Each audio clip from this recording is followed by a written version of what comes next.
Don't worry, man. I'll be here every day. Every day. Right now it's coming to 7:16 a.m. in the morning.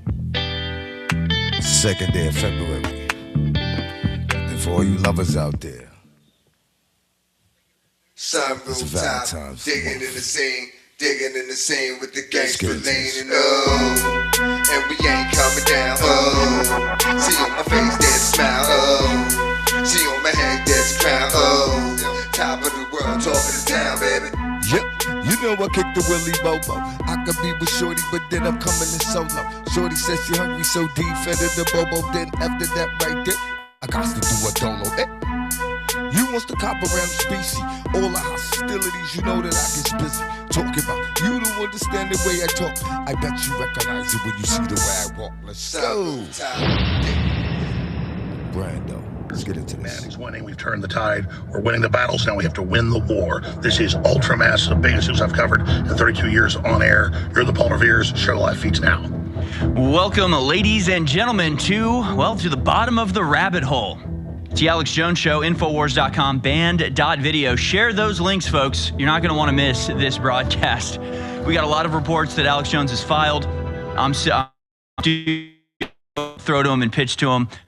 But it has been a wild, it's been 48 hours at this point. The Epstein files released last Friday, 3 million documents. And I have to admit, I didn't think we'd ever get this tranche. I've been saying for months at this point, we're never getting the Epstein documents. It's a pipe dream. It'd be nice if it happened, but I don't think it's ever going to happen. I never thought this was going to happen. I never thought we would get the level of exposure that we now have with the Epstein files. It is absolutely massive. The things being discussed are absolutely mind-blowing. Now, of course, if you're an InfoWars viewer, it's not all going to be that explosive because we've known a lot of this already. We're getting the details. We've had the sort of black and white image for a long time. Now we're getting the colors filled in. We're getting to know exactly where the money was sent and to who and the code words that they talked in. And it's amazing to see the way that the human intelligence network has developed since we were first covering this story. And I say we as in InfoWars was covering this story back in, 2006 when it first broke. And we were the only ones talking about it. Alex Jones was one of the only people in American media to actually pick up on the Jeffrey Epstein story and start talking about it 20 years ago.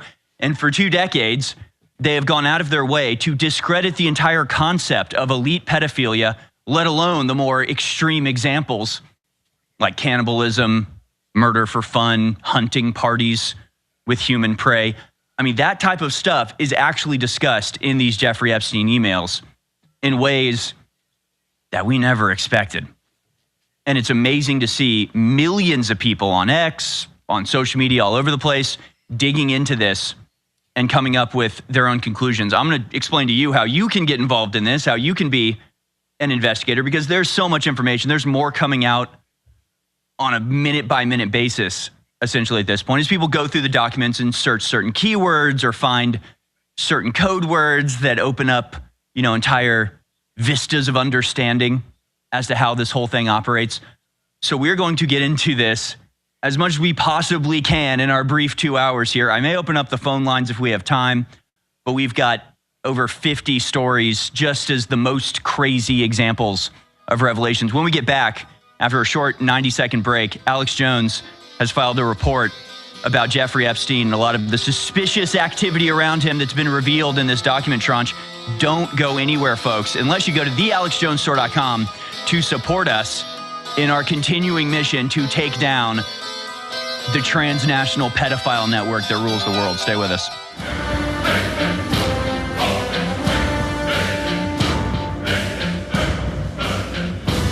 Ladies and gentlemen, the 3 million plus Epstein files that just got released Friday are devastating.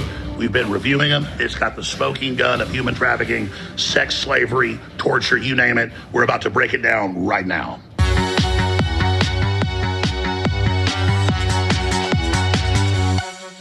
It is Sunday, February 1st, 2026. And I have had time to scan through much of the 3 million files and look at all the great research of human researchers and AI scanning of the files. And it is massive. It is so devastating. All right. Now, most of the media and a lot of leftist activists are trying to focus on Trump and the few things that are there. And we'll look at it. We'll look at all of it. But this is bigger than Donald Trump. This is confirmed Epstein emails with top Democrats and scientists and others literally saying we're having a pizza party. We got one piece of pizza for 7 people. We may bring more pizza. And now they're glowing and empowering and how great this pizza is going to be and the types of pizza it is. Okay? This is very similar to what is in the WikiLeaks documents that came out in 2016 that were confirmed to be John Podesta in upstate New York at a secluded farm with a hot tub and pool, and the 7-9-year-old kids delivered for his pleasure, and the Aleister Crowley rituals. That's all real. And this stuff is even crazier. They're talking about torturing people. They're talking about the benefits of transgenderism to sexualize children. And they can't deny it's even hitting mainstream news. It is absolutely incredible. We're about to break it down right now. Now, obviously, the globalist system, the intelligence agencies that have been running all of this, that's also come out in this and previous data, Mossad, CIA, MI6, and others, they're going to try to spin this and make it all about Trump. If Trump was implicated in this Aleister Crowley stuff and the sex magic and the pedophilia, I'd be all over his ass. But that's not what's here. It's all Democrats. It's brokerage firm heads. It's billionaire Wall Street titans. It's the heads of Harvard and the head scientists at Harvard and the head biological evolutionary scientist. I mean, it's unbelievable. And I posted on X dozens and dozens of these emails, and there's just more and more and more. All how this is a transhumanist death cult that seeks to basically destroy society. And if we will hurt our children, if we will make them a currency of evil, then we'll do anything.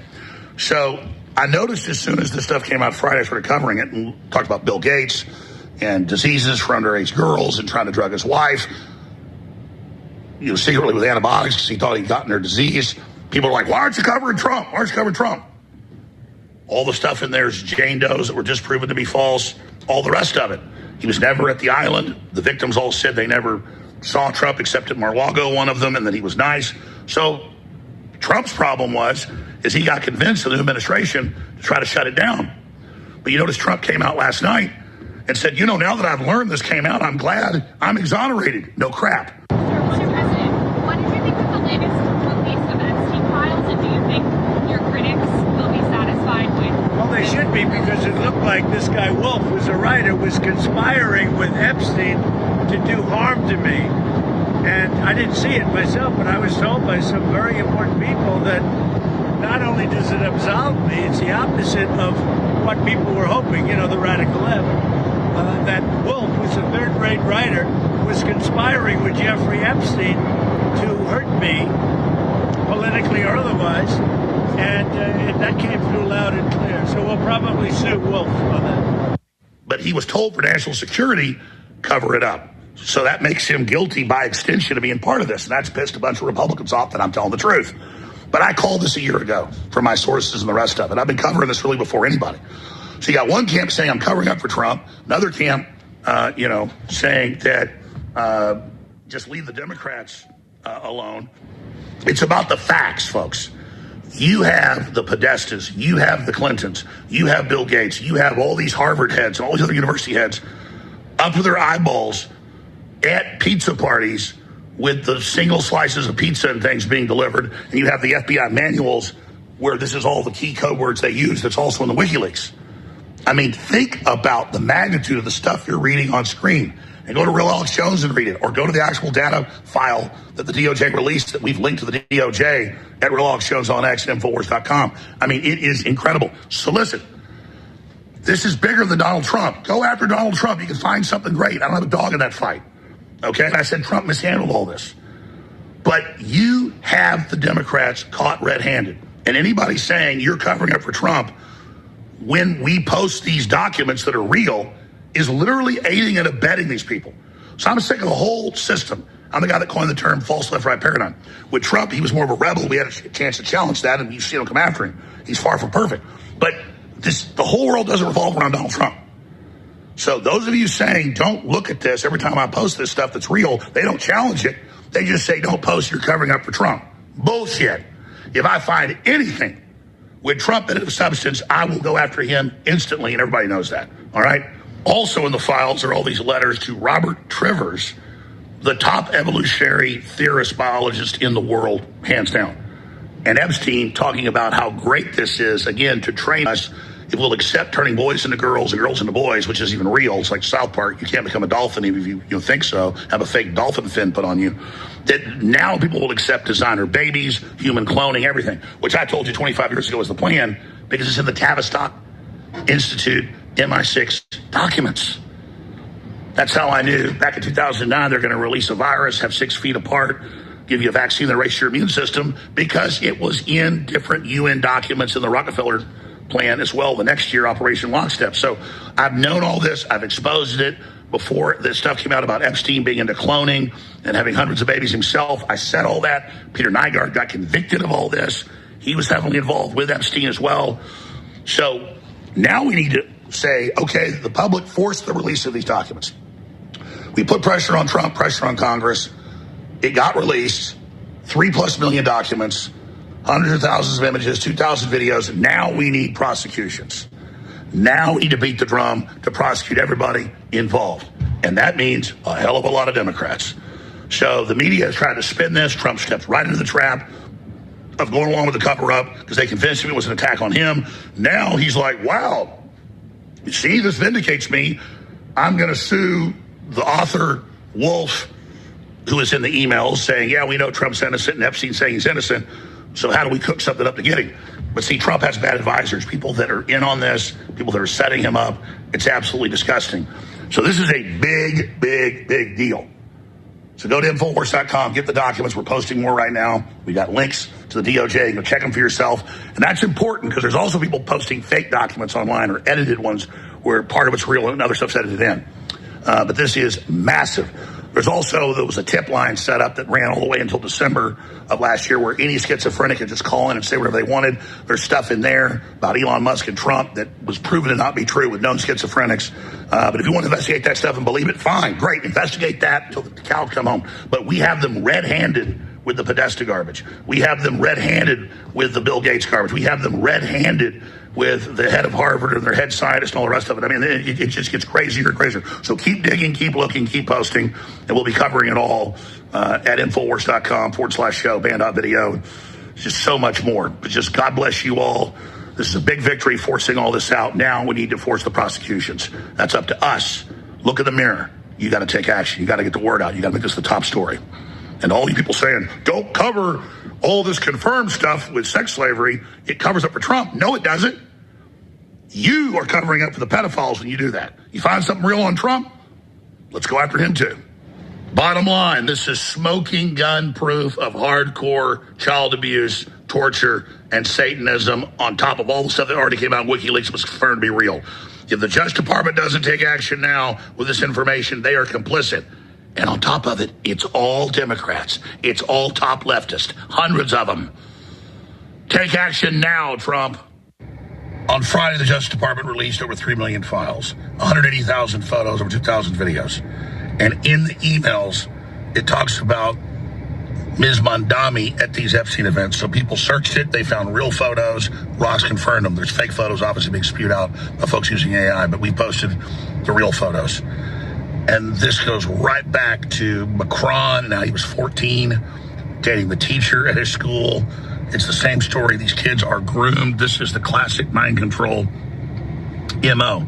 And then now they're coming up with emails and things about her at the island and all the rest of it. It's incredible. But we know for a fact, and I posted reports of this earlier, that you have emails that are confirmed as real from Epstein talking about one piece of pizza at the party for 7 adults, how it's glowing and beautiful and how wonderful it's going to be. It ties into Podesta having 3 little kids delivered to the pool in WikiLeaks. I mean, this is so crazy. Now, folks are saying, is Mondami the son of Epstein, who wanted to have hundreds of children, we know was breeding women at Zorro Ranch. I first broke that 15 years ago. It's all been confirmed by the New York Times since then. So this is crazy eugenics operation. It's all coming down like a house of cards. And the Democrats thought by pushing to have this release, somehow they would twist things in there that have been disproven with no evidence about Trump, and somehow they would be immune. It is a firestorm. Bill Gates with getting diseases from Russian girls, and Epstein trying to drug his wife. That's all confirmed.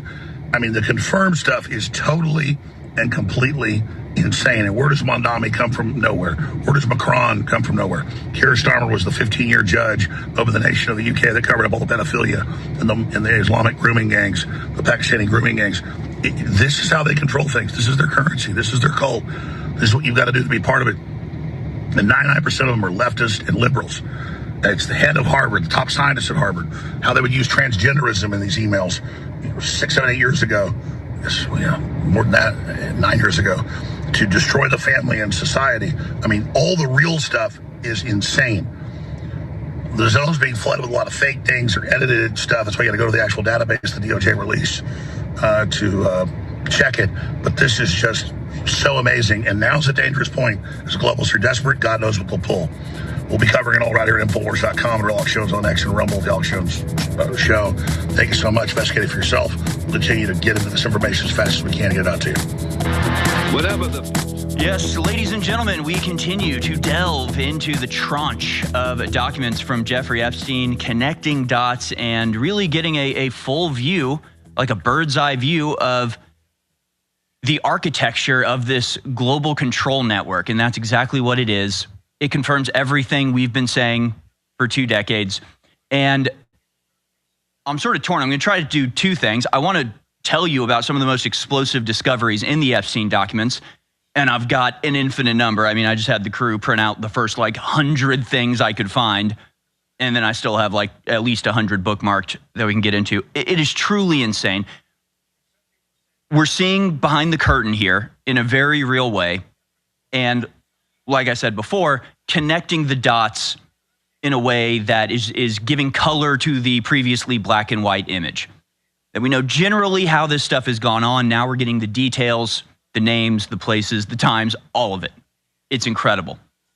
And this is the work of the hive mind investigating this and digging into it and discovering things.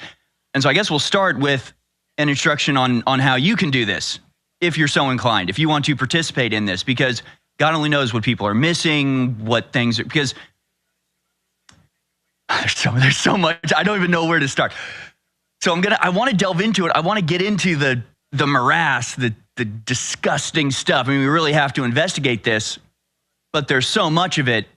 I mean, I've spent the last 48 hours feeling like I'm drowning in this stuff. It's just an ever, increasing deluge of information that's totally disorienting. But then at the same time, I want to just pull out and look at this like maybe Donald Trump is looking at this or Benjamin Netanyahu is looking at this. They're not delving into the nitty-gritty, disgusting details of it.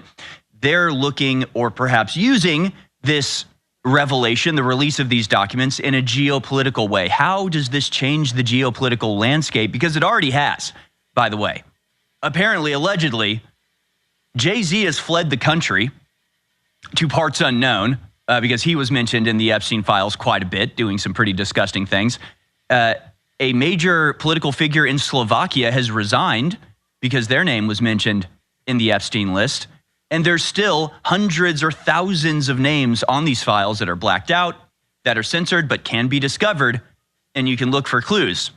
One particularly disturbing case is somebody who's blacked out, but is discussing with Epstein a torture video that he sent to Epstein, or she sent to Epstein. And in that email, they talk about their travel plans, and you can actually line up the travel plans with known traveling schedules of major geopolitical figures, and we think we know more or less who that person is, or at least who runs in the circles of the people sending the torture videos to Jeffrey Epstein. So we're going to get into that. But I'm going to try to do both of these things, give you the details that are being uncovered, but also talk about the implications that we can draw from this in a bird's eye view. Because I cannot figure out if this release was a part of any major global plan. I mean, I have trouble rationalizing or believing that this is genuinely just like, well, the Congress voted to say we released it, so we had to release it. Oh, well, what are you going to do? Like, okay, what? No, I really don't believe that. And we know there's more information out there. There's information that's redacted here. There's a ton that we still haven't gotten. But a lot of people are out there, they're trying to blame this on Trump. They're trying to, frame Trump as being, central to this, and that this release is some sort of major damaging thing to Trump. As Trump himself said, this really exonerates him pretty much entirely. He's really not mentioned once in a credible way of any accusations that are substantial and, even falsifiable at this point. But they're acting like, okay, this is because Trump refuses to go to war with Iran, so now they're basically fulfilling the blackmail threat. The idea is that Trump is blackmailed by his name in the Epstein files, and so the Israeli lobby is forcing him to do certain things, start wars with certain countries under the threat of releasing these files, and then maybe he is refusing to do so, which in and of itself, there's an interesting, cognitive dissonance that occurs with Trump, where people are like, think he's the subject of the blackmail, but also think that means he's in on it, which you can kind of be both, but typically it's either or. You're not like willingly participating in the blackmail. That's why you have blackmail. It's not a willing type of thing, or else you wouldn't need blackmail. Like, that seems obvious, but they're trying to frame this as if this is punishment of Trump. I think it might be the exact opposite. I think that Trump did take possession of these and was threatening to release them and was forcing concessions from Israel, because this is all centered around Israel and the wider Jewish diaspora. Maybe that's a good place to start, because that is another major, I don't even know what to call it. I mean, it's not really a revelation as much as it is like a sea change, where I'm seeing so many people online right now who have never touched the subject are coming out about basically Jewish anti-white sentiment. Because throughout all of these emails, the Epstein associates are referring to goyim, right, which is a slang term for white people, or for non-Jewish people, essentially. And it means cattle, right? It's basically saying, people without human souls. And they're using this term sort of constantly as a pejorative. And people are, pointing that out and going, no, this is actually a thing. And then other people are saying, well, but don't blame all Jews. But obviously it's a part of what Jeffrey Epstein was doing, and it was a big part. And it's kind of weird because there's all this new information, but I'm going to be repeating myself a lot because we've known all of this forever, but now that people are understanding it, maybe further, explanation is required. The word is mafia. Everybody knows how mafias work. It's not confusing. It's not racist. It's not hateful. Mafias exist, and everybody knows mafias exist. Mafias have an ethnic component to it. There's the Italian mafia, the Jewish mafia, the Romanian mafia. There are all sorts of mafias, and they have an ethnic component. Everybody knows that. That doesn't mean that every Italian is in the mafia, and it doesn't mean the mafia is exclusively Italian if that's the racial component of that particular criminal class. Okay, so there's a Jewish mafia. Yes, their ethnicity is a part of it. It doesn't mean every Jew is in on it. And just like every mafia, there are components of it that are in the private industry space. There are components of it that are in the political space. There are components of it that are in the union organizing space. All of it's kind of pseudo-legal and pseudo-illegal. It's all like exists in that gray area where, yeah, they're technically have the funding to do this, but it's not going to the people it's supposed to. It's just a mafia. It's not that complicated. It's not that confusing.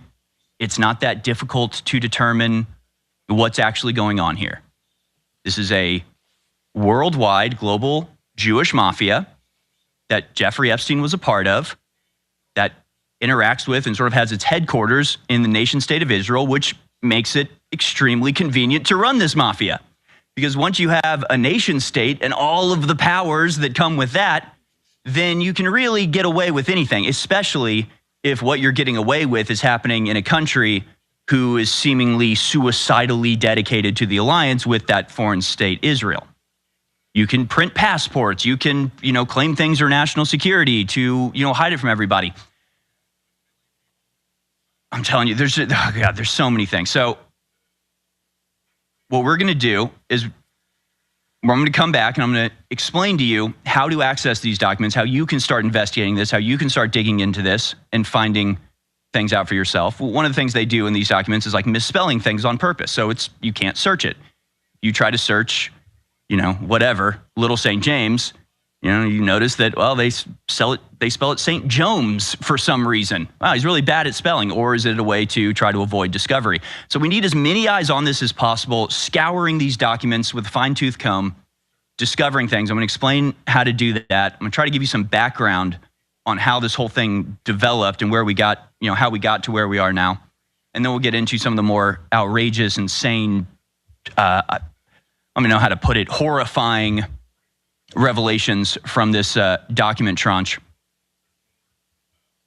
and also try to explain how it folds into everything else going on in the world today, including a frankly hilarious attempt by the Daily Mail to claim that Jeffrey Epstein was a member of the KGB, that this was all the doing of Putin and the big bad Russians, despite the fact that the actual documents themselves show that Putin is a #1 enemy of this mafia that we're talking about.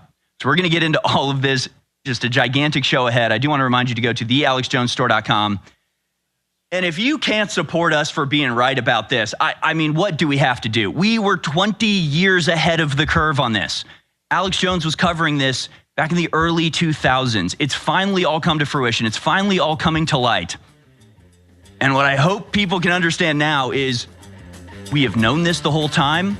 We have strategized with all of this stuff in mind. And it's in large part because of the InfoWars activity that Donald Trump got elected that this came out at all. So this is a major victory for us. Celebrate at thealexjonesstore.com. We'll be right back. Welcome back, ladies and gentlemen. This is The Alex Jones Show. I'm your host, Harrison Smith, coming to you live this Sunday evening. Glad you're here with us. It's the 1st of February. And it's the second day of a new age, it feels. The age of revelation.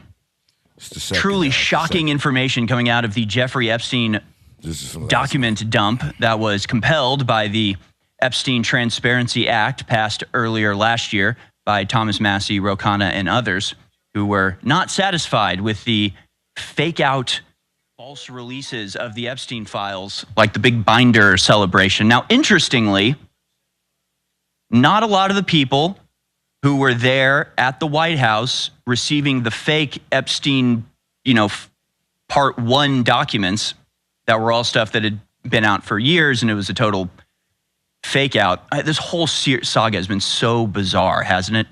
The whole thing has been so weird. For like 20 years, almost 15 years or so, Alex Jones, InfoWars, people like us are the only ones talking about Jeffrey Epstein. Then he gets arrested in 2019, dies in his jail cell in circumstances impossible to be legitimate. The suicide physically can't happen the way that they said it did. And we know that it didn't. And I've got some documents that prove that from this latest release.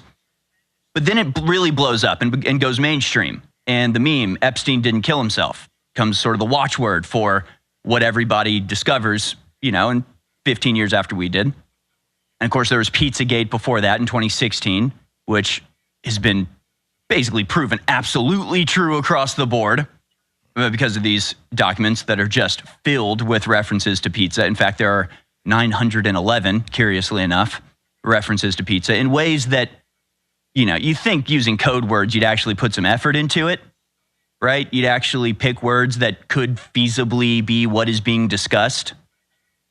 Like, during the WikiLeaks 2016 Pizzagate scandal, you had people going, hey, you dropped a pizza-related map, and I need to return it to you. And it's like, all right, that's kind of suspicious, but I guess he could be giving him a map to his favorite pizza places, like ostensibly, I guess so. But then when you're like, hey, we have a delicious, succulent 2-year-old slice for the 7 adults to share, it's like, you're not even trying. You're not even trying. to get away with this.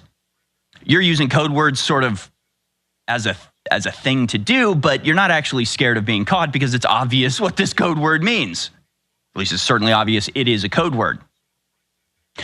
So they really weren't all that worried about this type of stuff being discovered. They would have gone through, more effort to hide it.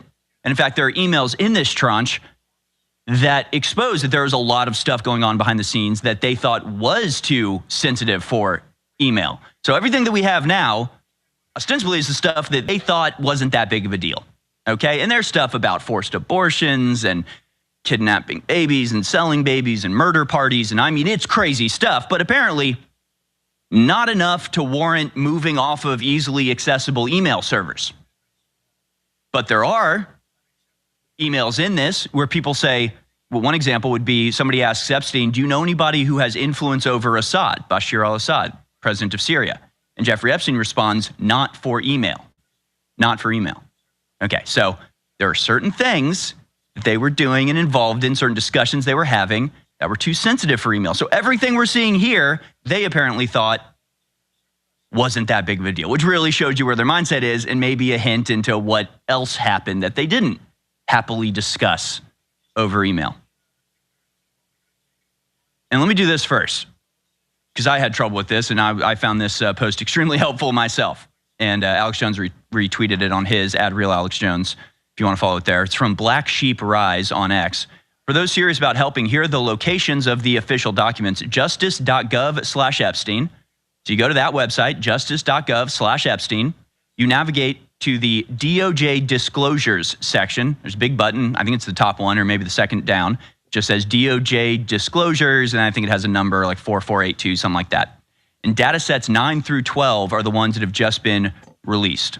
Okay, this is the primary Epstein library at justice.gov/Epstein, hosting all the material. Navigate to the DOJ's disclosure section. The most recent batches are data sets 9 through 12 or higher, depending on updates, which contain the January 2026 releases. Files are organized into downloadable data sets, including court records, investigative materials, photos, videos, and more. Some content, like victim identities, is redacted, and there are warnings about sensitive or graphic material. All right, so that's how you do it. You can access these files directly from the .gov server site and look into it yourself and share what you find. We need as many eyes on this as humanly possible, even though it seems like everybody and their mom is digging through this stuff. There can always be things that are missed. There can always be connections made because you have certain knowledge and nobody else has. So we need as many eyes on this as possible. And again, just the fact that this is the way this is going. I remember Pizzagate. I remember trying desperately to get people to care about the bombshell revelations that came out in WikiLeaks from John Podesta and Hillary Clinton and sacrifices to Moloch being discussed with the Rothschilds. Y'all remember that? Everybody knows the, sacrificing chickens to Moloch line. Do you remember it was Hillary Clinton talking to Linda Rothschild? I'm pretty sure. Maybe double check that, but I'm fairly certain. And the Rothschilds are all over this, and Epstein admits to being a Rothschild agent in these documents. Again, if in case you're new here, I think I can explain this quickly. This has been going on for a very long time, and most intelligence agencies, in fact, came out of the banking system of the Rothschilds that they developed in Europe in the 1700s and 1800s that eventually got itself its own country called Israel that they now operate as a headquarters of this international spy ring. Now, with that, I want to go to a report from Alex Jones. We got lots of reports from Alex Jones coming on today's show, so don't go anywhere, but be sure to share this on his X @RealAlexJones. Here's Alex Jones with another report about Jeffrey Epstein, this time with transgenderism. Let's watch. Robert Trivers, the head evolutionary research scientist at Harvard, is in scores of messages with Epstein going back over a decade before they launched the whole transgenderism mass rollout, talking about how they would use this to prepare people for transhumanism and to give up their humanity, that we would accept little girls becoming boys and vice versa. We would accept human cloning, designer babies, genetic engineering, which I've told you for 25 years was the plan. I was reading the Tavistock Institute MI6 documents from the 80s that first engineered and planned this. So the corporate media pushes. This is why it's force-fed. It's about destroying parental rights and so much more. It's about pedophilia. If they can't rape your child because there's a social taboo against it, because there should be, they can say it's stylish to become sterilized with chemicals or surgeries. You can read all the emails. They're up on Infowars.com. They're in the DOJ data dump of them obsessing over this. And they had their Weird Zorro Ranch medical facility where he supposedly was impregnating hundreds of women. That's all the true story, the mad scientist angle. Yes, the pedophilia is important, but the money laundering, the Mossad, the CIA, the MI6, that's why it got covered up. That's why the deep state wanted Trump to block it, not because he was involved. And now that Trump's seen this all come out, he said, I'm vindicated, see? Well, now you got to prosecute him, Trump. This whole house of cards is coming down. This is so historic. This is so powerful. And just like the populist movement forced these files out, now we want the prosecutions because Trump is not involved now. But if he continues to allow the deep state to obfuscate, he becomes an accessory after the fact and signs on to future crimes the deep state commits. Trump, we know you're not going to do that. You're going to do the right thing. But regardless, we the people are going to get the truth out one way or another. Stay with us and share this report. We're live right now at Infowars.com/show and video on Rumble at the Alex Jones channel and the Mighty X at Real Alex Jones. Share those feeds, Paul Revere's. We're winning. We winning. And we stay winning, you heard? Swear to Dabrand. Let's go. Crazy all. Crazy all. Oh boy. But yeah. Major batch of Epstein files have just been dropped, and it's broke the internet for the last 72 hours, I would say. Really, the last 48 hours have been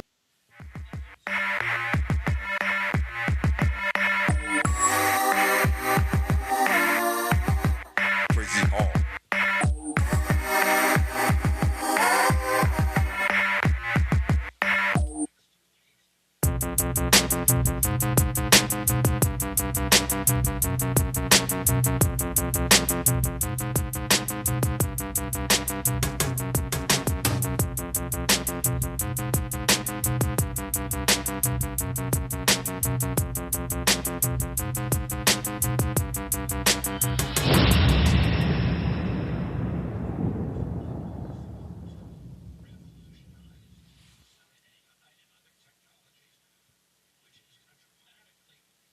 maybe, just maybe, y'all would have turned Texas purple. Hell no, y'all couldn't do it. Kamala. Y'all blew through billions of dollars and still couldn't win the election. Couldn't beat your political opponent fair and square. And y'all rolled the carpet out for old Donnie. Old Don Tavius. 40 Wolves. Let's introduce Pretty Ricky for this commentary. Pretty Ricky. Thank you, sir. Don Tavius Trump rolled the carpet out for my main man. Y'all did a good job. Mug shots and all kind of kangaroos all on the freeway. It was good. Hey, it was a beautiful thing to see. You know, it's so much came out since this past election, and I'm grateful that President Trump won. You know, because it exposed a lot of things. I mean, I'm telling you, a lot of things, a lot of corruption, a lot of fraud. A lot of these individuals, it's just been exposed, man. People have been exposed, and I'm here for it, man. I tell you, I think it's the best time to be a journalist, independent journalist, a content creator, somebody that wants to seek the truth. I think this is the best time for it, you know. But new Epstein file bombshell seems like they found that Robert De Niro in emails, two of the biggest Trump haters appear to be best friends with Jeffrey Epstein. It seems like a lot of people that now that don't like Trump are somewhat involved with Epstein, and this person was involved, this person was involved, this person hung out, this was the person was at the party. Man, a lot of the elite medias, Hollywood and media elites, the owner of the CEO, the founder of TMZ, they didn't went quiet, the TMZ owner.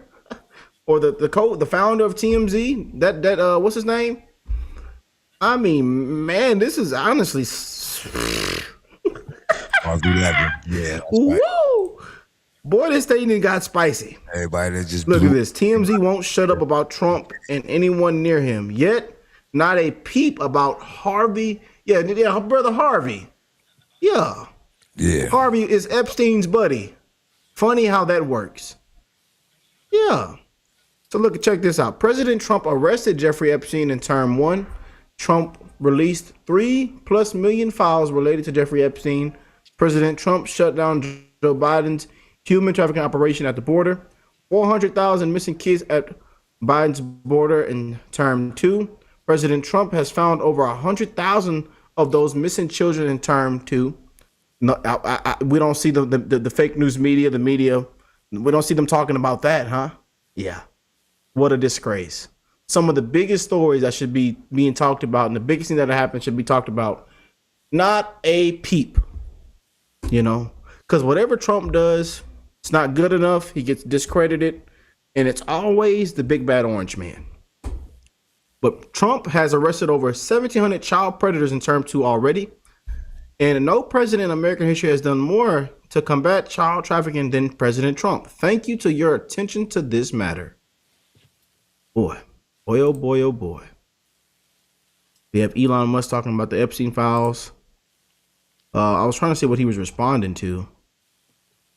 Elon Musk has always told the truth about his interaction with Jeffrey Epstein. In a 2019 interview, Elon said he tried repeatedly to get me to visit his island. I declined. And again, if you don't know, I'm pretty sure a lot of y'all already know this, but more recently, responding to misleading headlines on X, he posted, Epstein tried to get me to go to his island and I refused. The DOJ release of Epstein files contains zero evidence that Elon ever visited the island. Over 150,000 photos were released and none include him. There are no flight logs, no visual proof, and no witnesses placing him there. In fact, in December 2012 email from the files further supports that Elon made it clear to Epstein that he did not want to visit the island, effectively turning down the invitation. The facts are clear. Epstein invited many powerful people.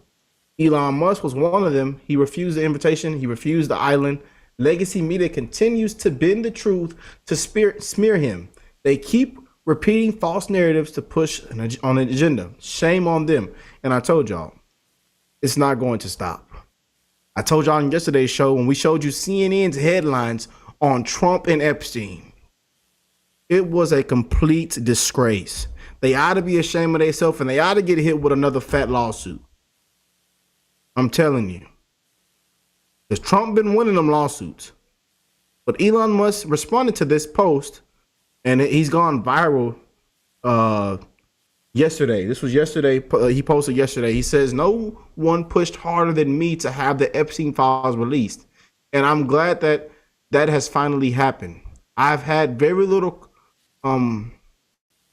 correspondence with Epstein and declined repeated invitations to go to his island or fly on his Loda Express, but was well aware that some email correspondence with him could be misinterpreted and used to be distractors to smear my name. I don't care about that, but what I do care about is that at least attempt to prosecute those who committed serious crimes with Epstein, especially regarding in his exploitation of underage girls. Oh boy. Yeah. Oh boy. The guy who wanted to slip his wife antibiotics for STDs he contracted on Epstein Island was entrusted to force us all to take the vaccines. Let that sink in. Yeah. Oh boy. Things. Yep. Epstein files allege Bill Gates begged for antibiotics to secretly give wife Melinda after catching STD from Russian girls. Plus sent Epstein his penis description. Yeah, Bill Gates, y'all. Bill Gates. Bill Gates. Oh, Bill. Not looking good for Mr. Bill. As you can see, there's memes all over the place of Bill Gates. And we want to know what it was. You just can't make this up. Epstein files released on the Joe Biden, 0. Epstein files released on the Trump, over 3 million. Who's protecting pedo again? Yeah. They finally released the Epstein files. Let's get into it. So in the $3 million And we played this in the beginning of today's show, so you already know what that is. And God bless that young lady. And she even called out the left and the fake news media, Democrats, the radical left, you know. But Trump to sue an author, Michael Wolff, for conspiring with Jeffrey Epstein. This guy Wolff was conspiring with Epstein to do harm to me. Not only does it resolve, but it's also the opposite of what people were hoping. Oh boy, let me check this out. What did you think of the latest release of Epstein files, and do you think your critics will be satisfied with this release? It looked like this guy Wolf, who's a writer, was conspiring with Epstein to do harm to me.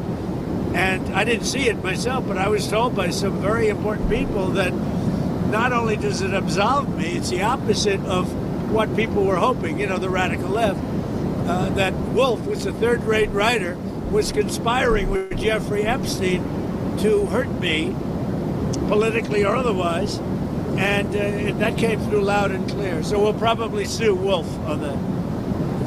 It's honestly crazy how a lot of these things people wanted to go this way has completely backfired. Completely.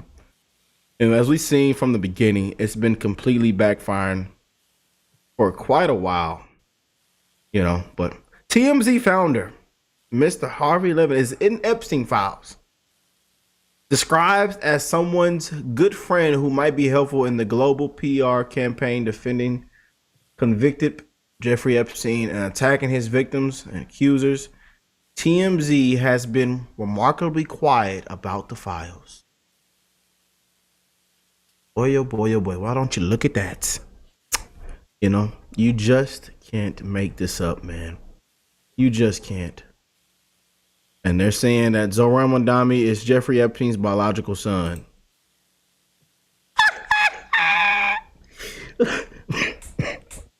I can't breathe. Oh boy, I can't breathe. Messing with y'all, man.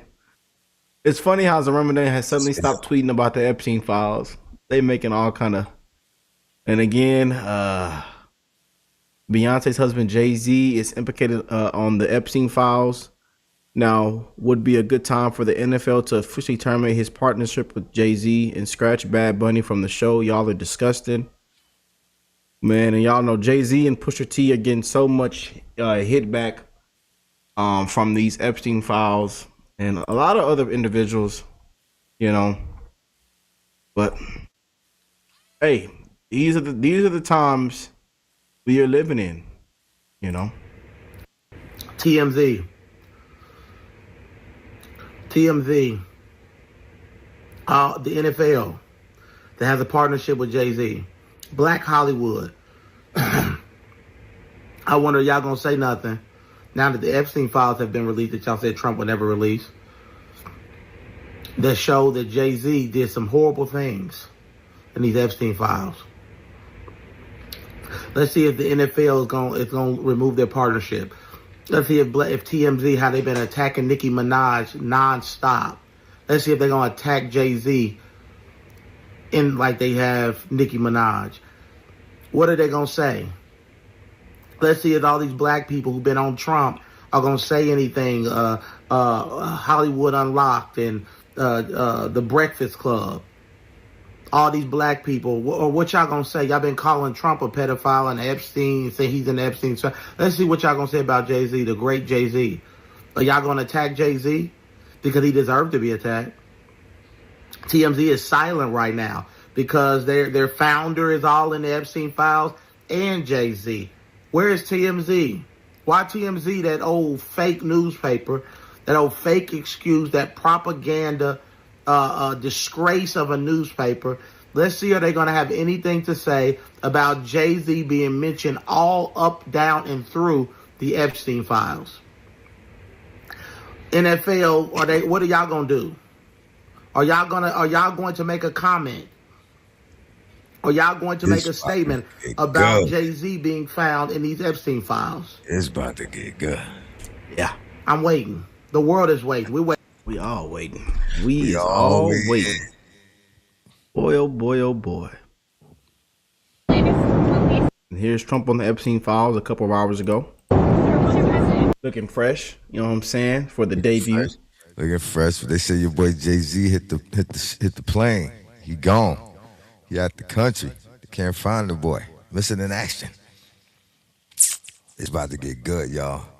And guess what? Stick with your boy and we're going to follow that whole story. We're going to find out what's going on because we in the know. Check it out. Let's get back to something. We in the know. If you want to know, you got to be with those that know. And I am Dabrand knows. Let's get into it. Of wider, bigger, more powerful forces than him that were controlling him and, of course, giving him access to everything that he had. Because to understand Jeffrey Epstein, you have to understand that this was a mafia, but it was a mafia that, to a large degree, controls intelligence agencies. So you can really get away with anything and you can create anyone. That's how Jeffrey Epstein became a billionaire. He wasn't a genius. He didn't invent a product. He didn't come up with a new novel hedge fund strategy that, nobody else had figured out before. He was recruited as an agent, given position as a billionaire, given billions of dollars to use at the discretion of his bosses to insinuate himself into high society so that he could fund scientific endeavors in order to get early access to the technology they were developing. This was all a gigantic, and still is, by the way, I don't know if you need to know this. The network didn't die with Epstein. And the way you know this, because the network killed Epstein. Okay? But clearly, when a man is murdered for, possibly wanting to release information about the criminal network he's involved in, that criminal network still exists and is still unbelievably powerful, able to kill a person inside a high security federal prison and get away with it scot-free. That's the level of power that we're dealing with, still in operation. Facts. Jeffrey Epstein's dead, but he was killed by his bosses. So this was an email. This is an email from the tranche, confirmed. After Jeffrey Epstein died, his brother was threatened with someone saying, "I'll choke you like your brother." And they say, "Your brother's mistake was that he wanted to tell the court everything. The boss wants to meet you. He just wants to see if you know him or not." So this is the actual email, and we can pull it up from My Lord Bebo. And all of this is a little bit confusing because it's in backwards order, right? Because the way the email list is organized. But on Monday, May 25th, 2020, somebody who had an email address called Kill Pudgy. So I guess Pudgy was the nickname of Epstein's brother. And so this anonymous person writes to Epstein's brother, quote, "Hey, Pudgy, you have two choices. Or tell the court you partnered with your brother, or we will kill your family like your brother." Okay? You have two choices. Either tell the court that you partnered with your brother, or we will kill your family like we killed your brother. Later that day, they send another one. "Hey, Pudgy, my boss, is a very kind person. He loved your brother. Your brother's mistake was that he wanted to tell the court everything. The boss wants to meet you. He just wants to see if you know him or not. What's the boss's name?" Again, you want to talk about spycraft. You want to talk about James Bond type stuff. This is what we're dealing with here. Testing him for a code word. Do you even know who the boss is? Say the name of the boss. Again, as a testing. The right? boss. If you don't know the answer, the boss will be name. very upset. You don't know my boss? You don't It's know my true. boss? So I think what I'm seeing happen here is that they're checking to see whether Epstein's brother was privy to some of the more sensitive information. And they're testing him, hoping that he's like, I know who the boss is, so they'll kill him. I'm a little bit, unsophisticated, I think, the strategy here, but maybe it's not supposed to be sophisticated. It's just a death threat. So then the next day, apparently the brother doesn't respond, and the next day he gets another email. "You don't know our boss's name, I'm sure. If you know him, tell us. He wants to meet you. Just because you don't answer doesn't mean you don't know your brother's killers. It's true. You know that if you tell the police something, we will kill your children. Hey, bitch, don't you want to answer? If you don't answer, I'll suffocate you like your brother." And then finally, the final email on the 26th of May. You don't know us, I'm sure. You have beautiful children. F your children. Which one should I kill first? You know no one knows who we are. I want to kill them in such a way that no one can tell how they have died. We have documents that show you had a partnership with your brother. I want to do something to see the death of your loved ones. We will kill one of your children in 72 hours. Stupid. That's crazy, right? Okay. So that was an email sent to Mark Epstein and his lawyer, Stacey Richmond, from a anonymous account called pudgykiller@fastmail.com, sent to Epstein's brother a couple months after Epstein was killed. Now, like everything in this, I guess we have to suggest the fact this sounds pretty real. I mean, this sounds pretty messed up and real to me. It could be fake. It could be an anonymous person just trying to get one over on Epstein's brother, seeing if maybe get something going. But that would be a very ballsy thing to do. That would be a pretty ballsy thing to do if you're not actually involved in this. You'd have to be real confident of your skills as like a hacker or whatever to see that Jeffrey Epstein was just killed. And you're like, I know. I'll inject myself into this international spy drama with people apparently able to kill anybody they want without repercussion. So I don't know. It doesn't seem like the type of thing that somebody would do just for kicks. Exactly. It seems legit. And I think we can derive from this that there probably were bosses for Epstein. At least one. Who they are, I have my own ideas, but I think that's fairly clear. And I think that, to me, is one of the more important emails out of the whole thing.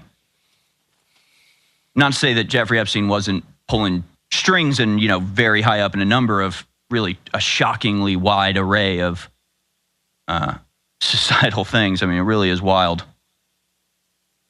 I think at the beginning of the next hour, I'm going to go to the report from Ben Swan about Pizzagate. They got him fired from his job in the mainstream media as they really cracked down on Pizzagate. Just again, to explain how close we got to uncovering this in 2015, 2016 with the WikiLeaks emails that are basically mirrored in a lot of the Epstein emails, and how it was shut down forcibly in really the most insane way ever, as we've described over and over. People don't know this because I saw people online saying, why did we ever abandon Pizzagate? Why did we stop looking into that? It seems like now, in retrospect, it was kind of legit. Maybe we should have delved down on that. Which my response is, of course, nobody abandoned it. We were forced to drop it because some dude went into one of the pizza places mentioned, fired a single bullet that happened to hit the computer's hard drive, then surrendered immediately to the police. And so it became a, violent conspiracy theory that inspires, shootings to happen. So now we can't talk about it. Now we have a reason to censor it because it wasn't just, a conspiracy theory about elite pedophilia. Now it was something that inspired a dangerous activity. That and a lot of the people mentioned in it started suing everybody involved. So everybody shut up about it. But it was never fake. It was never baseless. It was never investigated, but it was also never disproven. And as Alex Jones notes, and he's tweeted a lot of these, if you want to find them at his X account, @RealAlexJones, Pizzagate is all over the Epstein files. In the confirmed as authentic emails below, Jeffrey Epstein talks about a large number of adults sharing a piece of pizza and torturing it. Which again, it's it almost reminds me of The Sopranos or something. When there'd be scenes where they're in the prison and he's like, did you get the cake? And they're like, you mean the $300,000 cake? Or do you mean the real cake with the icing on it? And it's why even use code words if you're going to be this obvious? We got a shipment of the nice powdery white sugar from the Colombians.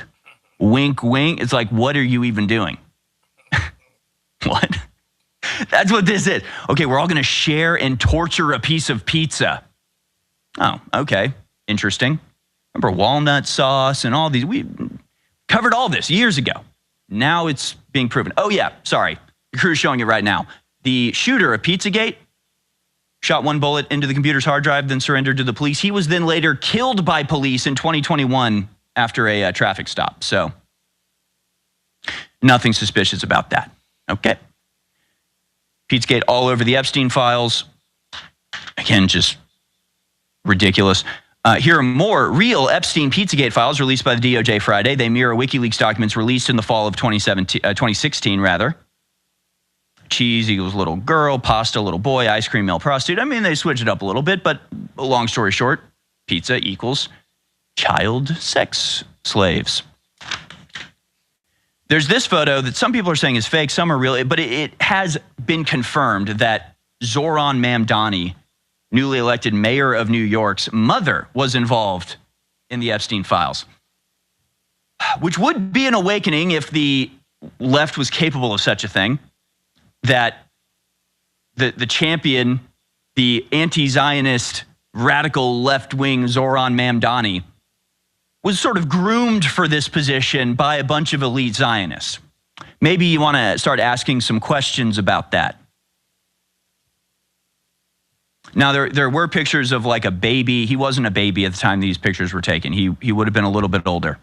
But his mom was definitely associated with him. And, you know, she's an elite, like they're like king, they like own Uganda. I don't know. He's just another total puppet, plant of this cabal, this mafia. Talking trash about Donald Trump. TMZ founder Harvey Levin is named in the Epstein files, described as a good friend who could help run a global PR effort to defend convicted pedophile Jeffrey Epstein and smear his victims/accusers, yet TMZ has stayed eerily silent on the entire document dump. And these are accusations, I'll say allegedly here, but this is what's being discovered by investigators looking into the document dump. And just like TMZ, I don't think I finished this thought, I mentioned at the beginning of the segment, you should be noticing right now who is not talking about this. Ben Shapiro said there were no Epstein documents. I said I didn't think we'd ever get them. But there still are. They seized 40 terabytes of information from Jeffrey Epstein. Everything that's been released now can fit on a thumb drive. What they actually have takes like 4 terabyte or like whatever. They have a ton of information, tons of videos that haven't been released. All of this still exists. Ben Shapiro said it never existed. Yeah, they're saying that Zoran Mamdani could be Epstein's son. I don't think that's true. I don't think that's true. And this may be the thing we need to guard against most at this point, is people taking real revelations, like the fact that Zoran Mamdani was likely groomed by this pedophile network to be mayor of New York. He didn't just come out of nowhere, but he's an elite, he's a member of these exact circles planted here to play a role that he isn't actually in reality. Realizing that and realizing how many people are involved in covering this up, including people that were waving around Epstein Part 1 binders that have refused to say word one about this release now that it's actually come out. When we get back, I'm going to go to a video from Ben Swan from all the way back in 2016. It got him fired about Pizzagate. It's how you know it's real. Again, I want to say this is a victory for InfoWars. This is validation on a level I never thought we'd see. I hope you can support us by going to thealexjonesstore.com. Get yourself one of the new incredible knives. It's the knife I carry as an everyday carry. Incredible stuff. Thealexjonesstore.com. Keep us on the air and winning against this pedophile network, satanic cabal. Well, Pizzagate, it became a major story weeks ago when an armed man decided to investigate a D.C. area pizza place for himself. This man right here, he carried a rifle into a pizza parlor and then fired it at the floor. Media is telling you the entire story is a hoax or fake news. But what does that even mean? I spent the last month investigating. So what exactly is Pizzagate? And are there any actual facts to support the story? I've got to warn you, what we're going to talk about tonight will be disturbing to some people. But this is a reality check you won't see anywhere else. Pizzagate actually comes from the WikiLeaks release of hacked emails from Clinton campaign chairman John Podesta. In all, WikiLeaks dumped around 50,000 email messages, and it was from those emails that the claims that John Podesta may be part of a child sex trafficking ring come from. Now, to be clear, not one single email in the Podesta emails discusses child sex trafficking or pedophilia. That is a fact. But there are dozens of what seem to be strangely worded emails dealing with pizza and handkerchiefs. Self-described online investigators say that those words in the emails about pizza and the talk of handkerchiefs is code language used by pedophiles. So how did a DC pizza parlor get pulled into the story? Well, again, read any mainstream report and they indicate that Comet Ping Pong Pizza was somehow linked to this fake story and has no relation to anyone involved. But the truth is that's not true either. What media is ignoring is that the Comet Ping Pong Pizza place is actually referenced in the Podesta emails at least a dozen or so times, and that the owner of that place, James Alfantis, is a friend of John Podesta. He was actually named, this is kind of strange, by GQ magazine as one of the top 50 most powerful people in Washington. Yes, we're talking about a pizza parlor owner. Now let's talk facts here. There is no solid evidence that Comet Ping Pong Pizza is being used to run a child sex trafficking ring. But there are some very strange connections between Comet Ping Pong Pizza and a second pizza place 2 doors over, Besta Pizza, and the accusations of pedophilia. Now, this is where things start to get strange when you research this story. Now, to begin, I need to show you a 2007 unclassified FBI document. That document, according to the FBI, contains commonly used symbols by pedophiles to express their preference. Rewind. Be back. Wink, wink. It's like, what are you even doing? What? That's what this is. Okay, we're all going to share and torture a piece of pizza. Oh, okay. Interesting. Remember walnut sauce and all these? We covered all this years ago. Now it's being proven. Oh, yeah. Sorry. The crew's showing it right now. The shooter of Pizzagate shot one bullet into the computer's hard drive, then surrendered to the police. He was then later killed by police in 2021 after a traffic stop. So nothing suspicious about that. Okay. Pizzagate all over the Epstein files. Again, just ridiculous. Here are more real Epstein Pizzagate files released by the DOJ Friday. They mirror WikiLeaks documents released in the fall of 2016, rather. Cheese equals little girl, pasta, little boy, ice cream, male prostitute. I mean, they switch it up a little bit, but long story short, pizza equals child sex slaves.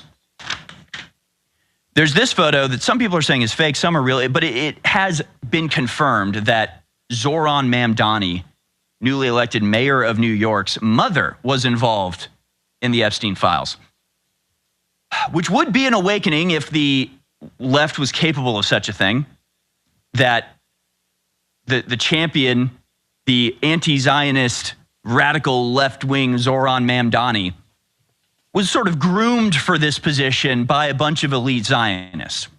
Maybe you want to start asking some questions about that. Now, there were pictures of like a baby. He wasn't a baby at the time these pictures were taken. He would have been a little bit older. But his mom was definitely associated with him. And, you know, she's an elite, like they're like king, they like own Uganda. I don't know. He's just another total puppet, plant of this cabal, this mafia. Talking trash about Donald Trump. TMZ founder Harvey Levin is named in the Epstein files, described as a good friend who could help run a global PR effort to defend convicted pedophile Jeffrey Epstein and smear his victims/accusers, yet TMZ has stayed eerily silent on the entire document dump. And these are accusations, I'll say allegedly here, but this is what's being discovered by investigators looking into the document dump. And just like TMZ, I don't think I finished this thought, I mentioned at the beginning of the segment, you should be noticing right now who is not talking about this. Ben Shapiro said there were no Epstein documents. I said I didn't think we'd ever get them. But there still are. They seized 40 terabytes of information from Jeffrey Epstein. Everything that's been released now can fit on a thumb drive. What they actually have takes like 4 terabyte or like whatever. They have a ton of information, tons of videos that haven't been released. All of this still exists. Ben Shapiro said it never existed. Yeah, they're saying that Zoran Mamdani could be Epstein's son. I don't think that's true. I don't think that's true. And this may be the thing we need to guard against most at this point, is people taking real revelations, like the fact that Zoran Mamdani was likely groomed by this pedophile network to be mayor of New York. He didn't just come out of nowhere. but he's an elite, he's a member of these exact circles planted here to play a role that he isn't actually in reality. Realizing that and realizing how many people are involved in covering this up, including people that were waving around Epstein Part 1 binders that have refused to say word one about this release now that it's actually come out. We get back, I'm going to go to a video from Ben Swan from all the way back in 2016. It got him fired about Pizzagate. It's how you know it's real. Again, I want to say this is a victory for InfoWars. This is validation on a level I never thought we'd see. I hope you can support us by going to thealexjonesstore.com. Get yourself one of the new incredible knives. It's the knife I carry as an everyday carry. Incredible stuff. thealexjonesstore.com. Keep us on the air and winning against this pedophile network, satanic cabal. Well, Pizzagate, it became a major story weeks ago when an armed man decided to investigate a D.C. area pizza place for himself. This man right here, he carried a rifle into a pizza parlor and then fired it at the floor. Media is telling you the entire story is a hoax or fake news. But what does that even mean? I spent the last month investigating. So what exactly is Pizzagate? And are there any actual facts to support this story? I've got to warn you, what we're going to talk about tonight will be disturbing to some people. But this is a reality check you won't see anywhere else.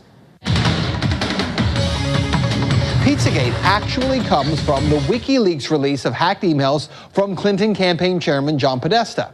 In all, WikiLeaks dumped around 50,000 email messages, and it was from those emails that the claims that John Podesta may be part of a child sex trafficking ring come from. Now, to be clear, not one single email in the Podesta emails discusses child sex trafficking or pedophilia. That is a fact. But there are dozens of what seem to be strangely worded emails dealing with pizza and handkerchiefs. Self-described online investigators say that those words in the emails about pizza and the talk of handkerchiefs is code language used by pedophiles. So how did a DC pizza parlor get pulled into the story? Well, again, read any mainstream report and they indicate that Comet Ping Pong Pizza was somehow linked to this fake story and has no relation to anyone involved. But the truth is that's not true either. What media is ignoring is that the Comet Ping Pong Pizza place is actually referenced in the Podesta emails at least a dozen or so times, and that the owner of that place, James Alfantis, is a friend of John Podesta. He was actually named, this is kind of strange, by GQ magazine as one of the top 50 most powerful people in Washington. Yes, we're talking about a pizza parlor owner. Now let's talk facts here. There is no solid evidence that Comet Ping Pong Pizza is being used to run a child sex trafficking ring. But there are some very strange connections between Comet Ping Pong Pizza and a second pizza place 2 doors over, Besta Pizza, and the accusations of pedophilia. Now, this is where things start to get strange when you research this story. Now, to begin, I need to show you a 2007 unclassified FBI document. That document, according to the FBI, contains commonly used symbols by pedophiles to express their preference in children. I want you to see these images here. These are the images. Notice this one on the end, the triangle. That image signifies something called boy love. The pizza place next door to Comet Ping Pong Pizza, Besta Pizza, well, this was their logo until only a few weeks ago. Clearly, you can see that the Besta logo actually contains the same image, I'm going to show you again, as that boy lover image. Interestingly, after Pizzagate investigators pointed this out, Besta Pizza changed their logo, and there it is now. They removed the triangle. Also, Comet Ping Pong, owned by Alfantis, is the place where a number of performance artists perform regularly. 2 of the groups that perform there, who you can see advertised, by the way, on this Comet Ping Pong poster, include a group called Heavy Breathing and another group called Sex Stains. Well, if you check out the YouTube videos by these bands, Heavy Breathing has songs that do joke about pedophilia, and the band Sex Stains has a video that includes, and you see it right there, that same boy lover symbol. It's nearly identical to the one that the FBI does say is a pedophile code symbol for boy love. As I said, there are some strange things there. As for the owner of the pizza place, James Alfantis, well, he was one time in a relationship with David Brock, who ran Media Matters for America. Well, since Pizzagate began to blow up online, he has made his Instagram profile, Jimmy Comet, private. But an archive search of Instagram reveals a number of strange photographs and words with strange and disturbing images associated with them. Look, to the point where we can't show you those pictures. We're not even going to describe them. So again, folks, this was from all the way back in 2016. The great Ben Swann, who was fired for this and actually experienced a lot of upheaval in his own life because of covering that information, which has now been all but confirmed by much of the Jeffrey Epstein release that we have as of Friday. We've known this the whole time. This has been true the whole time. And yes, it's been the Democrats the whole time. So for the last 10 years, the Democrats have been portraying the very concept of elite pedophilia as a wild-eyed conspiracy theory that was dangerous to even consider. They suddenly decided when Trump started balking at Epstein, they're like, oh, let's double down. Let's actually pay attention to this now. And it's blowing up in their faces because they're still the ones involved in all of it. Stay tuned, folks. Welcome back, ladies and gentlemen. This is the Alex Jones Show. I'm your host, Harrison Smith. I usually host The War Room, though I'm going to be hosting the Alex Jones Show for the next couple days. But of course, Alex cannot stay away. We literally are trying to force him to relax for a little bit for his own health. And it just is a fact of reality. I don't know why it is. The universe pays attention to whether or not I'm hosting the Alex Jones Show. I swear I think this is true. I cannot tell you the number of major or world-changing events have occurred while I happen to be sitting behind this desk. Like, Alex Jones never goes on vacation. He never takes a break. Whenever it finally gets to the point where we're like, Alex, you got to take a couple days off, it's like January 6th happens. It's crazy. It's crazy. January 6th, I was here. Of course, they were all in D.C. You know, the assassination of Charlie Kirk. I happened to be sitting behind the desk when that news came in. And now I happen to be scheduled to host the show for the next couple of days, and the Jeffrey Epstein documents get released in a real powerful, full-fledged kind of way. I don't know what that means, but the universe wants it. Who are we to deny the universe its prize? But obviously, Alex Jones is not sitting on a beach somewhere. He's still very much involved in looking into this and doing research, and has been filing reports on a continual basis and will continue to file reports. So make sure you're following him at Real Alex Jones, and we'll play them as they come in, because this is the Super Bowl for conspiracy theorists. This is Toto the dog pulling back the curtain, and we get to see all of the disturbing machinations behind the scenes that we always knew were going on, but hadn't put names or faces or times to precisely yet. So I'm just going to go through some of the more incredible pieces of information that have been discovered, although it really is a continual thing. Every time I refresh X, there's like 10 more samples of things that this guy was involved in. And so again, you might be thinking, like, how is this guy giving parenting advice to the Norwegian royal family while he's conspiring with the Rothschilds to overthrow Ukraine, while he's helping Israel do weapons deals in Moscow? It's like, who is this guy? How did he get all these positions? And it's like, well, he's a spy, right? You know, James Bond holds a bunch of different positions too. He really has one position, he's a spy. But every time he goes on a new mission, he's given some new cover story. So if you followed James Bond's emails, you'd be like, what the hell? This guy's a climate change guy. He's a poker player. Who is this guy? He's a spy. He's a spy that wears whatever hat necessary to manipulate whoever his target is. That's who this guy is. He's a spy, and he's a mafia member. And I went through this like a month ago when something else about Epstein had come out, where again, people were asking, who was this guy? Well, who's Tony Soprano? Is Tony Soprano really a waste management specialist? No, not really. How do you get a mansion in the hills as a waste management specialist? You don't. That's the way that people treat Epstein. It's like actually kind of funny when people are like, well, you're a genius financier. You're this big genius mathematical numbers guy. You know, what's the answer? And he's like, well, I don't really know. And it's like, he's not. He's not. He's not a genius. He didn't become a billionaire because of how smart he is. He was placed in that position because of who his family is, because of the connections that he had, because he had a certain set of skills that they could make use of. By the way, he was recruited by Bill Barr's father, Donald Barr, while he was working in a school, hired him with no experience, fed him into the pipeline of the international spy ring community, And then decades later, the recruiter's son, Bill Barr, is in charge of prosecuting the guy who ends up being murdered while in custody. Yeah, this is the way it works. This is just the way it works. So again, if you were to ask, like, what does Tony Soprano do? What does whatever, a member of the Corleone family do? It's like, well, they go around setting things up, making deals, getting agreements, threatening people, blackmailing people, collecting blackmail, serving, delivering payments, collecting payments, transferring money. That's what he does. What he does is whatever he needs to do for his cabal, for his mafia.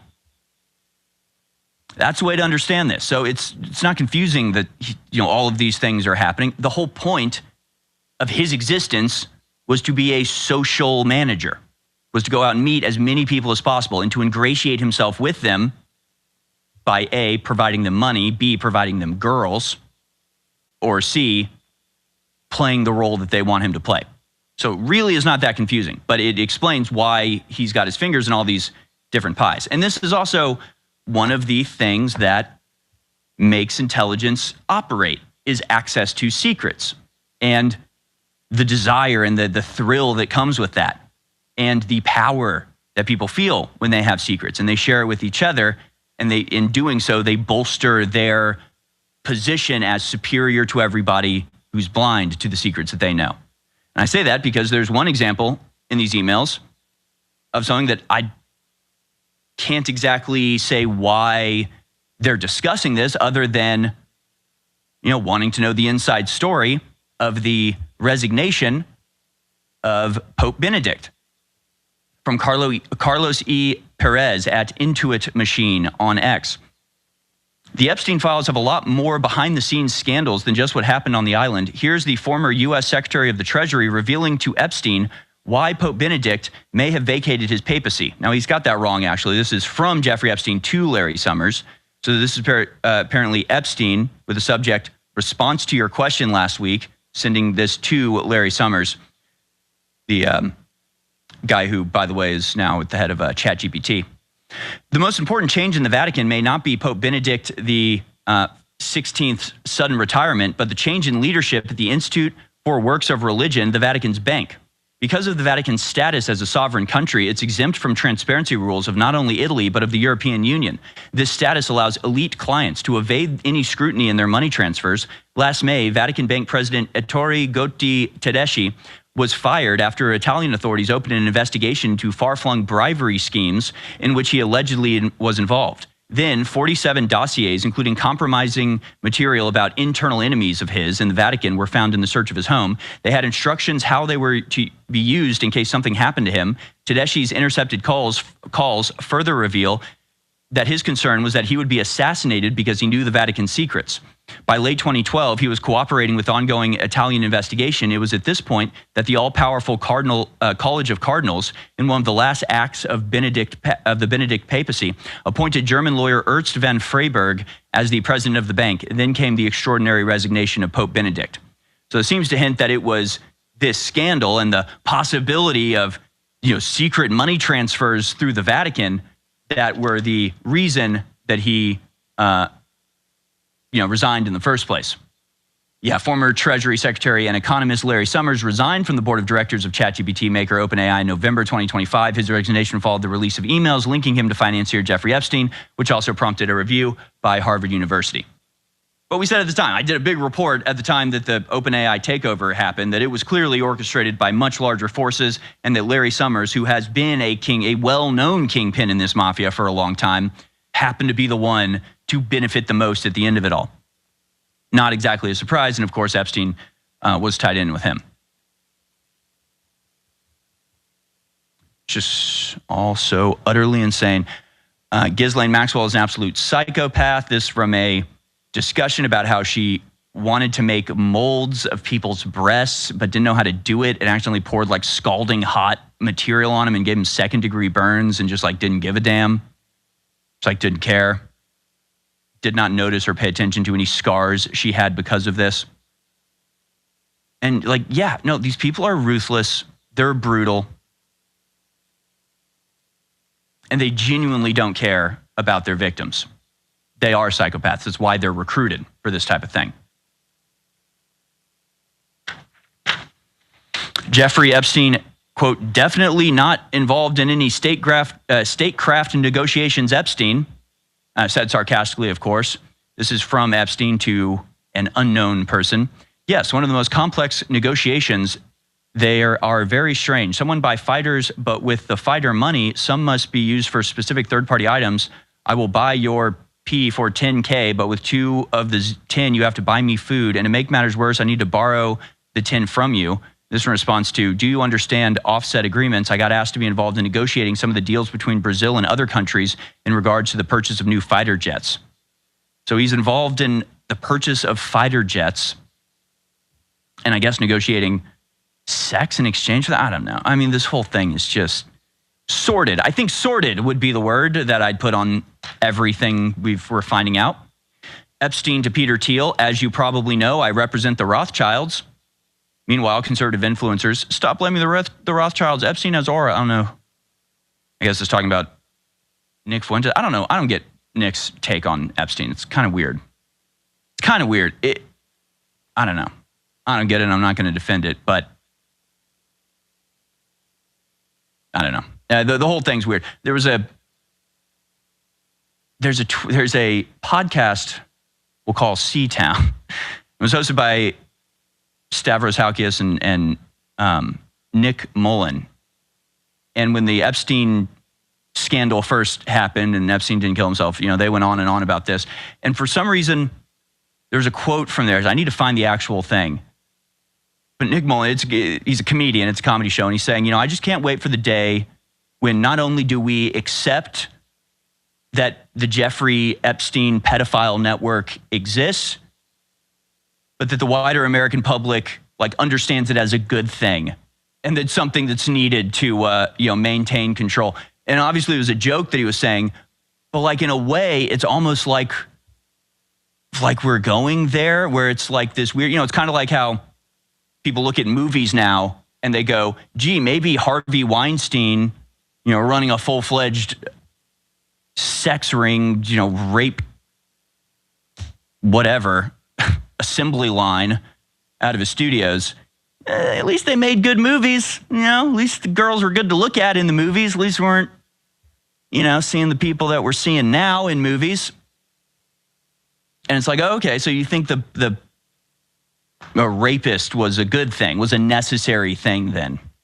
It's obviously not, but there's this weird kind of acceptance of this. I don't know. The whole thing is weird. So he says, from Jeffrey to Peter Thiel, as you probably know, I represent the Rothschilds. I was hoping to figure out a way for the bank that has $160 billion in it in management to do something in tech, but client list in the world, best client list in the world, prehistoric products, it can wait. Good luck in China. I'll be back in Europe again 20 through 28, then island. So if you want to come around the world going west, come to the island, or if you'd like to meet in Saudi at the end of the month. Thiel responds, certainly not in Saudi. Just think I will avoid the Middle East for the next decade or so. Should be back in the East Coast late April, May, sometime in NYC or on island then. But there you have Epstein admitting, I represent the Rothschilds. I represent the Rothschilds. That's probably who his boss was. That was referenced in the other email. Jeffrey Epstein and Peter Thiel were discussing a plan that would destabilize Iraq, Iran, Libya, Syria, Palestine, Lebanon, and Egypt. Quote, the more of a mess with just lots of bad guys on different sides, the less we will do. I keep hearing your, quote, intentionality argument. Imagine if this mess is what Obama really wanted. Iraq, Iran, Libya, Syria, Palestine, Lebanon, Egypt. We would have to admit a strategy brilliantly executed. To which Thiel responds, the intentionality argument would center on making sure the U.S. gets less involved with the rest of the world. I think that's the, quote, plan, but more of a mess, just lots of bad guys on different sides, the less we will do. When was this? 2014. Epstein apparently had a hand in picking a Supreme Court justice. In a message to Steve Bannon, he said Starr talked to Cruz and Cotton for Kavanaugh. It's safe to assume he was talking about Ted Cruz and Tom Cotton, and that he was referring to Brett Kavanaugh, Supreme Court Justice. I'm assuming Starr is maybe Ken Starr, lawyer and former Solicitor General of the United States. The message is dated July 4th, 2018. President Trump formally announced and nominated Kavanaugh July 9th, 2018, several days later. It sounds like Epstein had direct involvement with picking a Supreme Court justice, and Bannon knew. Did Cruz and Cotton push Kavanaugh on Trump? It's an interesting question. And of course, we've seen from other emails from other people associated with this cabal, things like Larry Ellison emailing Ehud Barak about how Tony Blair and Marco Rubio should be, teamed up together because they were both such good friends of theirs. They both worked so hard for their shared interests. And there's a lot in the Epstein files about Marco Rubio, including claims that he was the original funder of the Steele dossier, which I find very interesting. We may be able to get into that a little bit later. There's also a very bizarre claim about providing Jeffrey Epstein pints of Mormon blood, which is absolutely crazy. With some very scandalous pictures there. This highlighted by @LDS Abuse, as it appears the Mormon Church was involved in Epstein to no small degree. Epstein and Joshua Fink, that's BlackRock CEO Larry Fink's sons, emailed each other. And there are these weird emails. I mean, some of these emails, I sure hope they came from like preteen girls, because that's how they're written. I mean, they're just these creepy emails that are just like, I gave you my whole body and you whatever. And if it's a teenage girl, then it's just like heartbreaking that this like poor girl was, genuinely believed the lies of this billionaire that was like, oh, I love you, you're amazing, you're going to be my wife, like all this stuff. And she was just being strung along, literally pimped out, turned into a whore. And she like thought it was something, real. And that's sort of just like devastating and heartbreaking. But then if it's the same stuff being said by like adult men to each other, the whole thing is creepy as hell. That seems to be what this is suggesting. Just bizarre. But in this is one of the mentions of Goyim. You asked me to violate a basic conviction of mine and have an abortion. Your mother said it would be in your best interest if I did. You now ask why you should be ashamed now that it is the high holy days.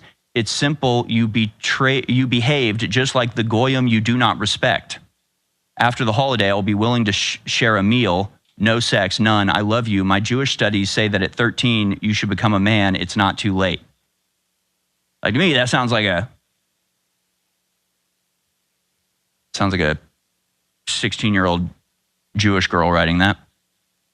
But then there's this like exchange between Joshua Fink. It seems to be suggesting he's the one saying this. I don't know.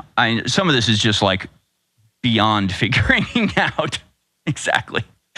But it reminds me of a couple things. One, I want to talk about sort of the racial, religious, Jewish supremacy aspect of this, which thankfully, because of the hatred of white people that's been mainstreamed over the last 10 years, we know how to talk about this. We can find, articles, places like the ADL that are like, how to talk to white people about the uncomfortable topic of white supremacy. Basically being like, it might be a little uncomfortable for you to hear that we want to eradicate your race, but you need to accept this and learn to understand to be okay with it, okay? And it's like, all right, well, we'll take that same strategy here and we'll just talk to the Jews and say, look, this might be uncomfortable. This might make you feel like you're being attacked. You're not, though. Only unlike the ADL, I actually mean it. Only unlike the ADL, I actually don't hate entire races of people. But I do see the way that anti-Semitism is played up and is propagandized in order to convince the average Jewish person that they should step in the line of fire for these elite billionaires who don't give a damn about them and will use them just as soon as they'll use anybody else, despite their claims of, genetic superiority or whatever else. These people are scum with a capital S. So don't fall for it, and don't think that you have to protect the Jewish people by standing up and stopping the slander against innocent Jeffrey Epstein. I mean, that's how it comes across. So just why would you do that? It's crazy. That is crazy. But there's a game that I like to play, and we haven't played in a while. It's called Wikipedia Hopscotch. You go to Wikipedia, you start with a name like Jeffrey Epstein, you just hop around and you just click on blue links and you see where it goes. Because what you find very rapidly is that just about everybody in a position of power in the American government are the sons or daughters of people who were powerful in the American government. And that they all are closely related to a whole bunch of other extremely important and powerful people. And it's not a coincidence. Shouldn't be a surprise. Because what we're dealing with here is, yes, it's a mafia. Yes, it's a, ethnic superiority, group of people that feel they have the right to impose control on other groups because of their genetic or, divine superiority, whatever it is. And so you do have, that aspect of it. And we need to talk about that. We need to, figure out how to deal with that. While at the same time, we need the average Jewish person to understand we need them on our side and being against this. But, look up, especially, start with something maybe like the Ukraine war, that we have documents in here where Jeffrey Epstein is telling the Rothschilds, hey, if we overthrow the Ukraine government, there's a lot of opportunity for us. Start with Ukraine. You can look at like Victoria Nuland, see who her husband is. Go check out Anthony Blinken, see who his stepdad was and who he maybe represented as a lawyer. You'll very, very quickly arrive at names like Ghislaine Maxwell, and you can go to her dad and find out who he was. Known as the super spy, a triple agent between the UK, Mossad, and MI6, or rather Russia, KGB, MI6, and Mossad. Because this is in part a mafia, it's in part an ethnic supremacy type of thing, and it's in part a form of meritocratic nobility, is how I'd put it. In that the position's going to go to the son or daughter of somebody established in this network. You don't inherit it automatically all the time. Sometimes you do. The Soros family is doing a direct inheritance sort of thing. Right? George Soros hands the baton to his son. The son assumes the role as the new prince, and all loyalty is and fealty is transferred to him, and all of the subjects go and pay respect to him and kiss his feet and take pictures of him with him. So sometimes it is just direct lineage, but usually it's more of here's a group of people with a lot of kids and a lot of positions of power, and they go to the best universities and so you have a big pool of people to choose from, and you slot them into the positions where they're needed at any certain time. So it's a form of like shadow black nobility, but it has a meritocratic element to it, that you're not automatically given the position, but you are a candidate that they'll choose from to put in a position. That's the way this operates. And you play a little Wikipedia hopscotch, hop around, figure out who's related to who, and this all becomes rather unavoidable. More on the other side. We're going to finish out getting into all of the most offensive and horrifying stuff. So don't go anywhere, folks. It's the Alex Jones Show. I'm your host, Harrison Smith. Return in just a few minutes. Don't go anywhere. Welcome back, ladies and gentlemen. This is the Alex Jones Show. I'm Harrison Smith, singing for Alex today, although he has just filed another report that we'll go to in just a minute. And we do have some more videos to go to, but there's just so much. There's just so much from the Epstein files. We'll just keep going. We'll keep trudging along here. Again, the more sordid, disgusting stuff. There's talk of torture. There's talk of torture videos. In fact, maybe I will go to some of these videos because people have looked into, cross-referenced the dates on some of these emails and found who they think they know who Jeffrey Epstein was communicating about torture videos with. And, well, it's exactly who you would expect it to be if you're me, I guess you could say. But let's talk about this. This is from Amber Woods 100 on X. I feel like this needs to be clarified. The Epstein files are not about Judaism or Jewish people. It's about a specific elite power network tied together by money, institution, and influence. That network is mostly Jewish in background, but it's not about faith or religion. Communities are not responsible for the crimes of powerful men, and it's important to remember that, and women, by the way. Accountability requires naming power clearly, not blurring it to protect abusers or silent survivors. It's not the Jews, it's the elites. Well, it's the elite Jews. Yeah. Again, I don't disagree with that at all, because it's exactly how you would treat any ethnic mafia. Replace, Jewish with Italian or Catholic, and it makes perfect sense as well, right? No, it's not the entire community. It's the elite of the community, and they victimize the community just as much as they victimize people outside the community. That doesn't mean it's not ethnically organized, because it obviously is. And doesn't mean that the motivations of the people in these groups aren't ethnic supremacist in nature, which they are, in their own words. I don't have to speculate or project thoughts onto them. It's throughout all of these emails, the way they use. We start saying the G word, because it really is the N word for non-Jews. It's a slur that is meant to dehumanize anybody that's not Jewish. It would be used the same way that a white racist would use the N word. We'll call it the G word from now on. So she's right, obviously. This doesn't land on all Jewish people. But I will say the onus and the most pressure should be on the Jewish community, just like the pressure's on the white community to disavow white supremacists. It's on the Jewish community to disavow this Jewish supremacy, to call it out and to denounce it. Why wouldn't you, right? Because what the Jewish community has been trained to respond in this way is that any of these claims have to be anti-Semitic, and so you have to fight back against them. Not that these are real and that these are real concerns that people really have, but that this is some sort of anti-Semitic canard, and that, by talking about Jeffrey Epstein, we are somehow attacking the average Jewish person, so the average Jewish person is told you have to stand up for yourself, when in reality, you're being tricked into standing up for a bunch of criminal rapists. Okay, so don't fall for that, please. But this, to me, has been almost the biggest thing out of all of this, is the number of people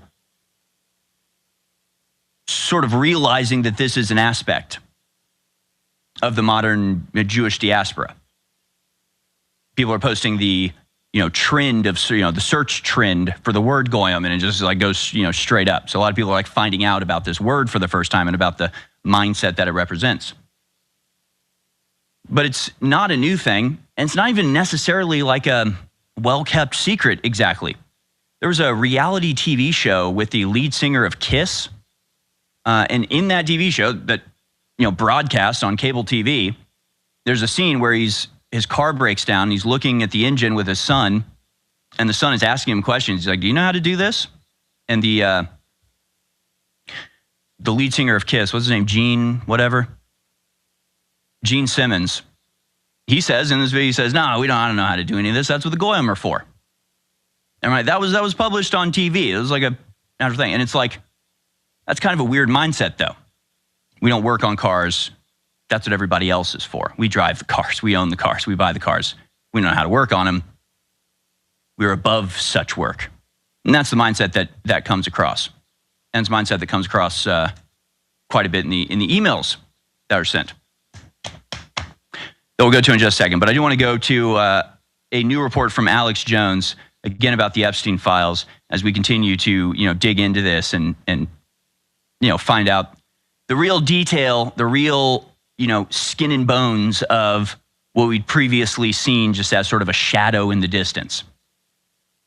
And that really is how I feel about it. That it's like we're coloring in, or The other way I often put it is we can see the stars, but now we need to draw the lines between them to build the constellation. You can always see the independent, data points, but these emails are helping us to draw the lines that connect them to give us a full fleshed out picture, not just the scatter plot of information. Here's Alex Jones talking about some of what's been discovered in the Epstein document release. I've been watching Harrison live tonight. He's doing a great job getting through all these incredible Epstein files. And I saw him at the start of the show make the point that out of everything, this really is devastating to the British Crown and to Israel, that Epstein was definitely an operative for both groups. We know that. I mean, if you look at Ehud Barak, you look at Larry Summers, all these people, these are Israeli operatives. And they've had undue influence over our country, and they've been using these blackmail rings for control. So is the CIA, so is MI6. But this is a big deal. Some have said, this is coming out because Trump didn't strike Iran, and so Israel's blackmailing him. No, this exonerates Trump and exposed the CIA, Mossad, MI6. So this is a huge, huge, huge, huge deal. And you see the raid on Georgia, and you see all this other action. Trump's really getting traction. He's really taking action now. And he came out yesterday and said, yes, it exonerates because it does. And it's all Democrats. It's so crazy. And don't forget, we post the reports. Well, there's 7 of us, 1 piece of pizza's coming. It's really great. It's really going to have a lot of fun with this piece of pizza. And it's the FBI files. That's kids. I mean, just do not let them distract away from that. This is so mega massive. And take this show tonight and share the live feed. Real Alex Jones on X, the Rumble feed, the Alex Jones show, Infowars.com/show. Take these clips and share them. This broadcast belongs to you. The power of this broadcast all depends on you. So take action now. Their house of cards is coming down. They fought to suppress this. It's totally backfired on the Democrats. The Q folks said Trump's acting like he doesn't want it out, so they pushed for it to come out. And I was like, that sounds crazy. But I got to say, they were right about that. I mean, this is just nuts. This is crazy. They are so dangerous right now, though. They're going to strike back. So if you're talking about what's their next move. That's so funny that it ends with that, because that's exactly what I was just thinking as you talking about this. But the fact that this stuff is so explosive and there's so much to get through. I mean, that may have been their strategy at the end of it. It's like, look, we have to release this, just dump it all because it's so overwhelming. It might have even been worse if we'd just gotten this in little chunks, because then we could really delve in and examine each. They just blasted everything. And so, right, part of me wants to delve in and talk about all this. The other part of me goes, all right, what am I missing? What is this distracting from? And there are some funny possibilities. Like I saw a thing today going, Donald Trump is preparing to, do the disclosure about aliens that visit us. And it's like, guys, not right now. Guys, just no, not right now. Save it for a little while. If it's a real disclosure, if they really do want to disclose aliens, don't do it right now. If you do it right now, no one's going to believe you, because it's obvious that you're just trying to distract from the wealth of information about the giant New World Order control structure dumped on our laps.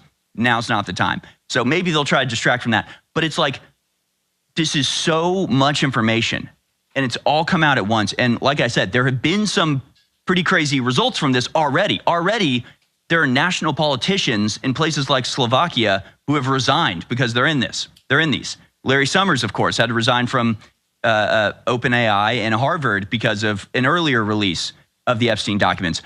Apparently, Jay-Z has fled the U.S. because he's mentioned very extensively in the Epstein documents. So while typically I would be concerned about some major false flag attack to prevent this release, now that it's been released, I think the bad guys are on their back foot. I think they don't know what to do at this point and are scrambling behind the scenes, and probably each one individually is trying to cover their own butt and wondering who they need to throw under the bus to survive. So I think this has been a major offensive blow against the New World Order. I mean, it has been. It has been. Because while we've known a lot of this stuff in general for a decade or more, multiple decades at this point, since he was first arrested in 2005, I believe, and InfoWars and Alex were reporting on it in 2005. We've known about this forever, but a lot of people are waking up to this for the first time. And don't go crazy. Don't go insane. Just because you're learning all of this for the first time doesn't mean it's all happening for the first time. And I feel like that's how a lot of people respond, is as if all of this is happening right now and they're tearing their hair out. How did we it's like, absorb it, internalize it, understand that our world is run by satanic pedophiles. This has been the case forever, and we've been telling you this forever. Now, I still am able to live my life. I'm still able to have a wife and children. I go out and have fun. This has not black-pilled me into depression. Don't let it black-pill you into depression. Follow me, understand that we have blazed the trail, that we have made this path safe. You can understand this and accept this, and then join the team fighting back against this. This revelation is only possible because of the work that Alex Jones and InfoWars did. And I'm not just saying that to pump ourselves up. I'm saying that because our enemies say that. Why did they come after us like they did? Don't listen to me. Listen to the people that testified under oath in the trial against us, who said over and over again that it was our impact, our influence, the fact that we, above and beyond anybody else, the exact thing they said was, Glenn Beck and Rush Limbaugh combined didn't have nearly the amount of influence that Alex Jones did in 2016 getting Trump elected. We got Trump elected, which kicked off the domino effect of that eventually has resulted in this Jeffrey Epstein release. So if you're learning about this stuff for the first time, if the scales have now been lifted from your eyes, thank God. Welcome to the party. We understand the world is run by the most sickeningly evil people that you've ever seen. Don't let that defeat you. That may be another part of this. This may very well be a deliberate revelation of the method to inure people to it, to make people accept it, to make people think, wow, they control everything. What could we ever do? We better submit. Whatever the purpose of this release is, whether the outcome is intended or not, you know that they want you demoralized. You know that they want you feeling helpless and hopeless. So don't let this information contribute to that feeling. Understand, this is a victory. They have been exposed. They are on the run. They are scrambling. In some cases, they're literally on the run. They're fleeing the country. So we have now the initiative. We are on the offense. Don't let the revelation of all of this make you feel like you've lost, because that is a very dangerous mindset to be in. So this is from AF Post. This is probably one of the most popular examples of this type of post. From AF Post, the Epstein emails include numerous derogatory remarks against Goyim, which is used as an insult by Epstein to Josh, an unnamed Jew, in a 2012 email. Quote, "You behave just like the Goyim you do not respect," said Epstein. Again, if that's Epstein writing that, that's weird as hell. So he's like, "I learned in my Jewish study classes, you're supposed to be a man by 13. It's never too late." And it's like, all right, either this is a teenage Jewish princess that wrote this, in which case I feel bad for her, and I'm not laughing at her. But if that was Jeffrey Epstein saying that, then he's more messed up than we even knew. Regardless, this was the sentiment being shared. An edition of the Shimon Post also appears in the files, quoting former Sephardic Chief Rabbi Ovadia Yosef as saying, "Goyim were only born to serve us, Jews," and the Israeli Prime Minister David Ben-Gurion remarking that it does not matter what, quote, the Goyim say, what matters is what the Jews do. The document also includes a discussion of the halakhic rulings concerning the killing of Gentiles by Jews. And again, this was in the files and informs a lot of the usage of those words that you hear in these files. And again, we're seeing people that have sort of avoided this topic for a long time actually address it here, which is, I think, a good thing. Mike Cernovich, one of the best follows on Twitter ever, says the racism Jeffrey Epstein had for white people is evident throughout his emails. That won't get reported on much, but search Goy. It is not used to denote a non-Jewish person. It's a slur. Ethnic and racial hatred of all forms should be called out. Absolutely. Jack Posobiec, there's tons of anti-white hatred for whites in these emails. Goyim all over. Clear that Epstein had no qualm with fleecing whites financially as well as grooming young girls. Now, the reason this, I think, is more prominent when it comes to the Jewish mafia is because things like the Italian mafia were operating in total contradiction to basic Catholic teachings.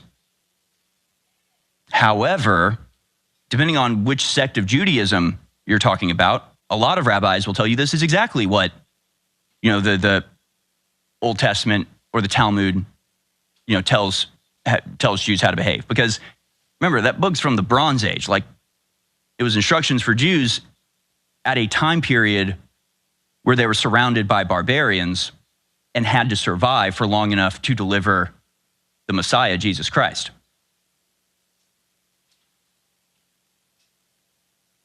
Yeah, this is well, we can go to that video. Let's go to that video. This is one of, if not the most popular political streamer on Twitch. Probably the most popular now that, oh man, I didn't even think about that.